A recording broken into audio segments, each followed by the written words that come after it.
সাল এবং 21 সালে বিএনপি থেকে নির্বাচিত হয়েছিলাম এবং 1 কেজি চাউলের মিথ্যা অপরাধে আমি নাকি চুরি করেছিলাম।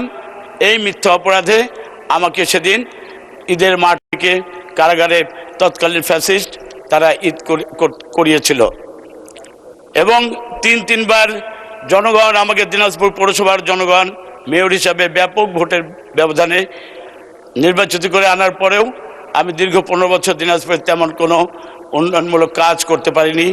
এর পাশাপাশি আরেকটি কথা বলি, মাননীয় স্পিকার, আমাদের সংসদ নেতা, প্রিয় নেতা জনাব তারেক রহমান মাননীয় প্রধানমন্ত্রী যেদিন 9 বছর এবং আমাদের তারেক রহমান সাহেবের সহধর্মিণী জবাইদা রহমানের যেদিন 3 বছর জেল হয়েছিল ফ্যাসিস্ট সরকারে ফ্যাসিস্ট আদালতের মধ্য দিয়ে, সেদিন কিন্তু আমি প্রতিবাদ করেছিলাম, বলেছিলাম বেগম খালেদা জিয়ার যে 5 বছরের জেল সেটিকে দিনাজপুরে কুলঙ্গার বিচারপতি এনায়েতুর রহিম দেওয়ার মধ্য দিয়ে ফরমাইশি আদেশের মধ্য দিয়ে ফরমাইশি সরকারের ফরমাইশি বিচারালয় দিয়েছে।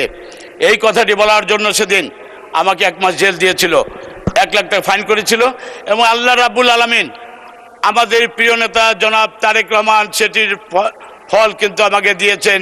আজকের এই দিনাজপুর সদর 3 আসনে এমপি হিসাবে মনোনয়ন দিয়ে দেওয়ার মধ্য দিয়ে আল্লাহ রাব্বুল আলামিন তারেক রহমানের মাধ্যমে আমাকে সেই জায়গায় এনেছেন।